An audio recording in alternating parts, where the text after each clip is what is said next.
The Native Oklahoma Bigfoot Research Organization, or NOBRO, was founded by a group of Native Oklahoma residents that have been involved in Sasquatch research and investigations for the past 15 years. These investigators and researchers come from all walks of life. They represent tribal affiliations from the Choctaw, Creek, and Cherokee nations. The NOBRO receives and responds to reports from all over the state of Oklahoma. They have conducted investigations that involve tribal, public, and private land. They have responded to reports that have occurred within hours of the witness seeing something, to reports that are years old in nature. Please visit our official website. I will provide a link in the description of this video. Also check out the NOBRO Bigfoot Sightings database. I will provide a link to the description of this video. That's the Native Oklahoma Bigfoot Research Organization. Now, let's get back to Squatch Ranger Files.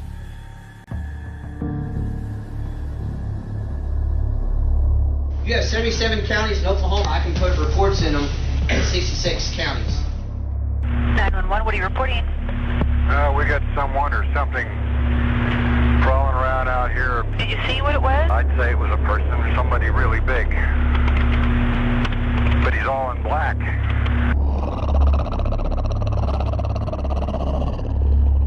Welcome back to Squatch Ranger Files, episode 24.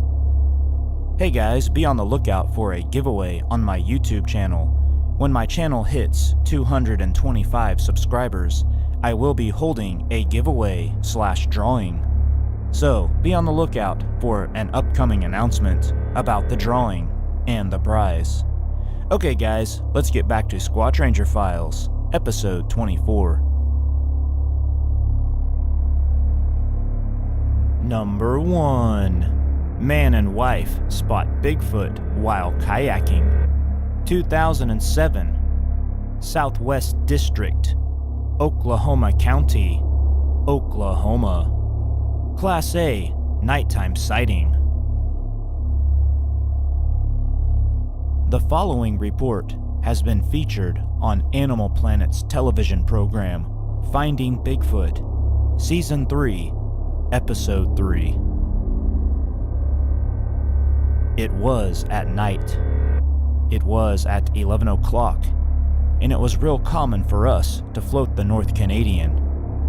And our main deal was to get down behind BF's place and float from there to Overholser.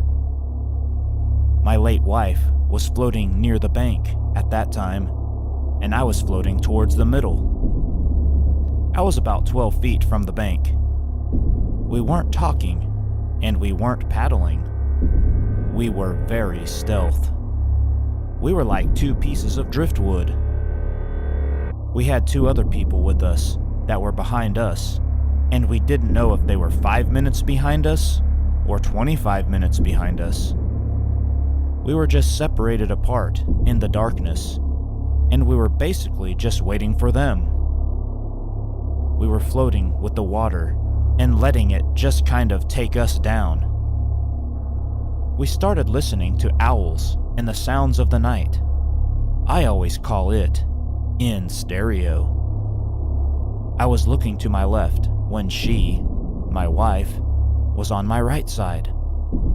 And like I said, she was 3 feet from the bank, just floating and skirting along the edge.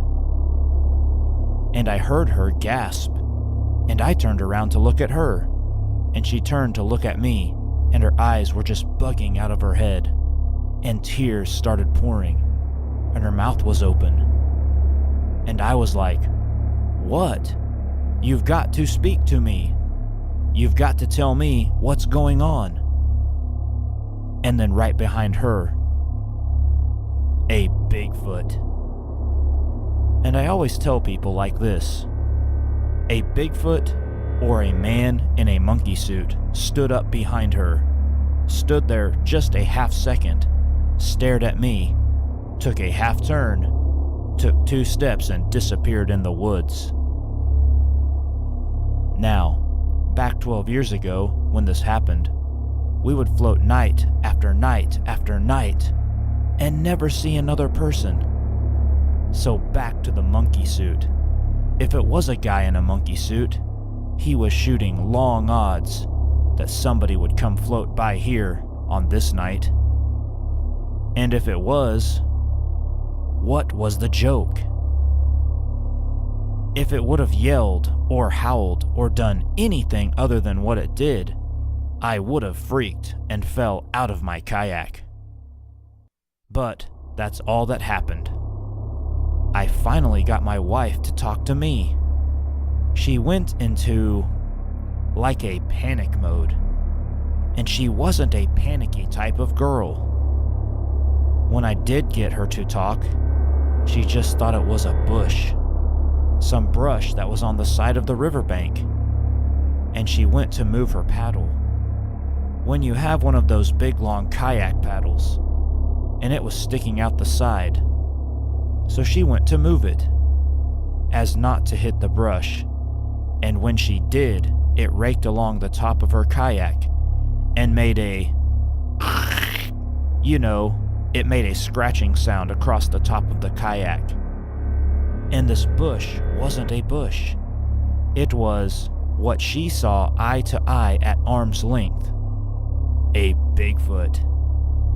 Now, up until she passed away, she always kind of had a pet name for it. She called it Littlefoot because when she saw it, the creature was crouched down in a mass, and it wasn't but about 3.5 feet tall or whatever. When it stood, and I know my measurements because I'm a tile man, and I know what I saw with the height, and when it stood, what I saw, give or take an inch or two, was about 6'6". It was insanely barrel-chested, broad, and just super big. And I would have to estimate 400 or 500 pounds. And that was basically it. There was no big hoopla, no big noise after it, or anything like that. It just stood, turned half a turn, and took 2 steps and disappeared. I was at the distance that I could see its silhouette and all of that just perfectly. But features, I just couldn't tell you anymore. But she, my late wife, described it more like the classic not as much hair on his face. But she said his eyes were just popping, and that they were an orangey, coppery looking color.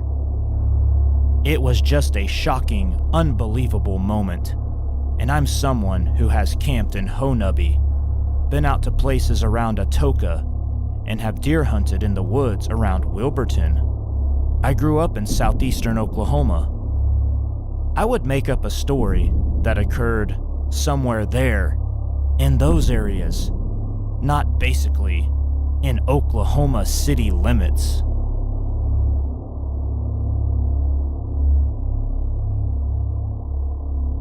Number 2. Teens witness hairy creature near Spring Canyon.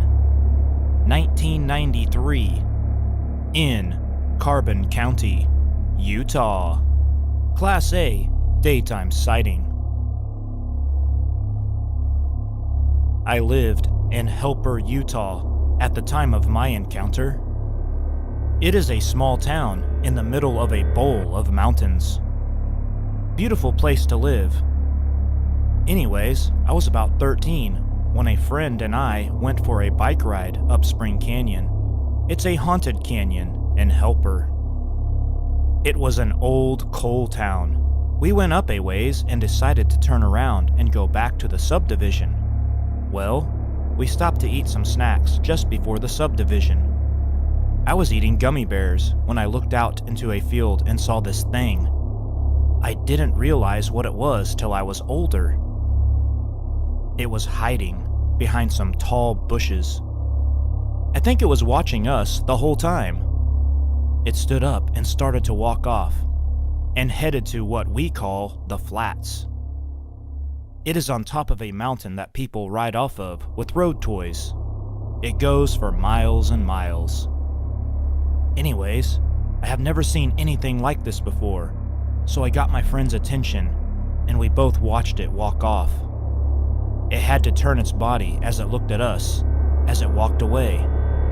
It was the color of an orangutan, the arms and longer hair on them, I'd say about 7 feet tall, bald, no neck, and the face had no hair on it. We decided to leave, and we didn't go back up there for a long time. So when I was older, I started hearing stories of Bigfoot.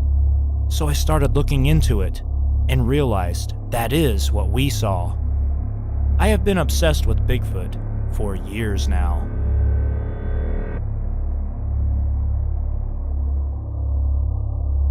Follow-up investigators report. Spring Canyon, also called Stores, is a ghost town in Carbon County, Utah, United States. 1,000 tons of coal per day were mined from 1924 to 1943, and during World War II, coal production peaked at 2,000 tons of coal per day. By 1946, the need for coal diminished, and people began to leave. By 1969, Spring Canyon was abandoned.